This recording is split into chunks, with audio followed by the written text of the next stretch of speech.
few days ago, I was in Flint, Michigan, and I'm not even going to relate to you what I heard because it is so very disturbing.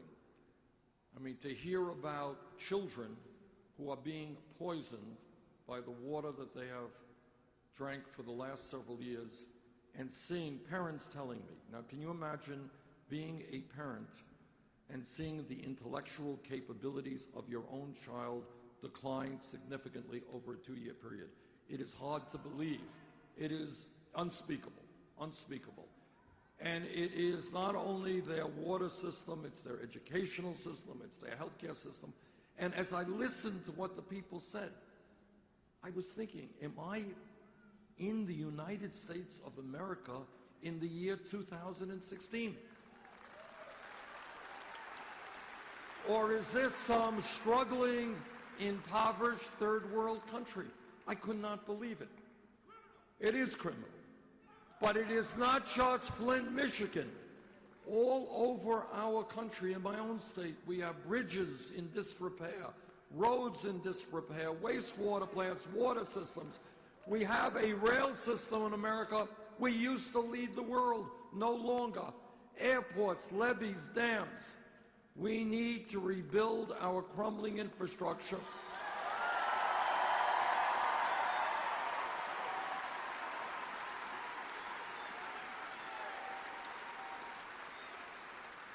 And when we do that, with $1 trillion investment, we can create 13 million decent-paying jobs.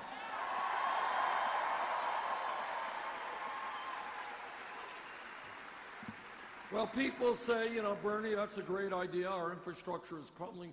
How are you going to pay for it? I will tell you how we pay for it. Right now, you have a crooked tax system in America. You have major multi-billion-dollar corporations making billions of dollars in a given year in profit. And you know what they do with their profits? They put their money into the Cayman Islands, Bermuda, and other tax havens. And in a given year, they don't pay a nickel in taxes, not a nickel. Well, what we're going to do is end that loophole, which is costing us about $100 billion a year.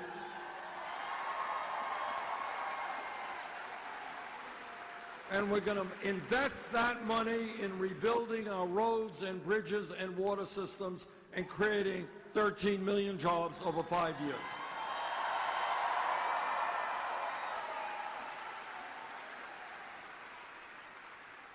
Now, all over this country, you're seeing Republican candidates running all over the place, and they talk about family values. You ever hear Republicans talk about family values? They just love families. But I want you all to know what they mean by family values, so there's no mistaking what they mean, because this is serious stuff. What they mean is that no woman here today, no woman in Oklahoma, no woman in America should have the right to control her own body. I disagree.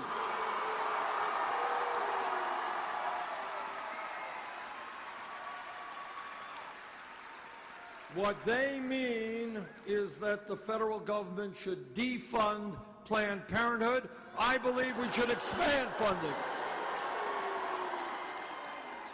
What they mean by family values is that our gay brothers and sisters should not have the right to be married. I disagree.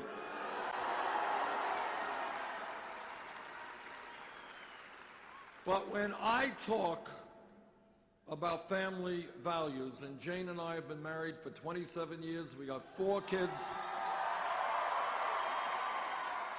We have 4 kids, 7 beautiful grandchildren who I miss very much. Haven't seen much of them lately. But when we talk about family values, we talk about ending the international embarrassment of the United States being the only major country on earth not to guarantee paid family and medical leave.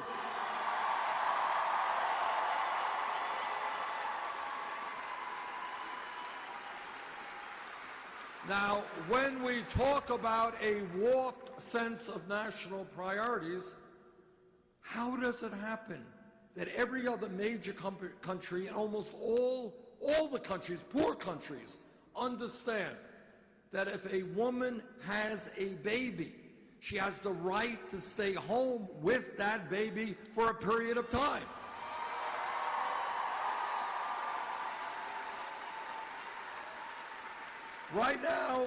Right now in Oklahoma or Vermont or any place else in this country, woman has a baby today, she's working class, she's low income, she will be forced to go back to work a week or 2 weeks after giving birth because she needs to bring in the income to take care of her family.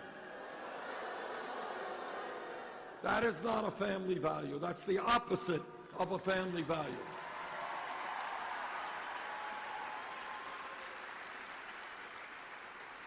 And that is why we are going to pass legislation right now in the Senate and the House, 3 months paid family and medical leave.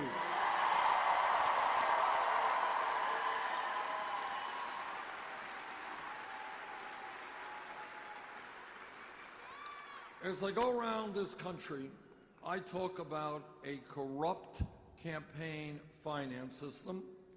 I talk about a rigged economy, and we talk about a broken criminal justice system. I want to tell you very briefly a story which encompasses all of those elements. A few weeks ago, Goldman Sachs, one of the large financial institutions in this country, one of the institutions who is responsible for the Wall Street crash, which led to the worst economic recession since the Great Depression, a recession that cost millions of people their homes, their jobs, and their life savings. Goldman Sachs, a few weeks ago, reached a settlement with the U.S. government. They paid the government $5 billion. Now, why did they do that? They did that because, obviously, they were selling worthless packages of subprime mortgage loans, ripping off the American people. They paid a $5 billion settlement. Now, what does that tell you? It tells you that on Wall Street, you have financial institution after financial institution who are based on fraud. These are not honest businesses. They're fraudulent. Number two, this is what political power is about. Over the years, Goldman Sachs and other Wall Street firms have made many millions of dollars in campaign contributions to politicians they think will help them. That is a corrupt campaign finance system. Three, you got a revolving door. You all know what a revolving door is? What it is that people from Wall Street or corporate America take a leave from their jobs, go to work for the government, do Wall Street's work while in the government, then go back to Wall Street. In the last 25 years alone, Goldman Sachs has placed 2 people as secretaries of the Treasury, one under a Democratic administration, one under a Republican administration. Fourth, and maybe the issue that really galls the American people. Some kid gets picked up today in Oklahoma or Vermont for possessing marijuana. That kid will have a police record for his entire life.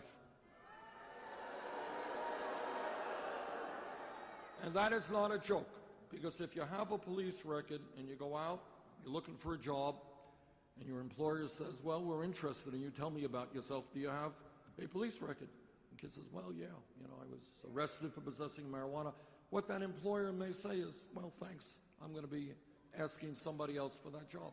This is serious business. Over the last 30 years, millions of Americans have acquired police records for possession of marijuana. But if you possess marijuana and you're caught, you got a police record. But if you are a Wall Street executive whose illegal behavior destroyed the lives of millions of people, you don't get a police record.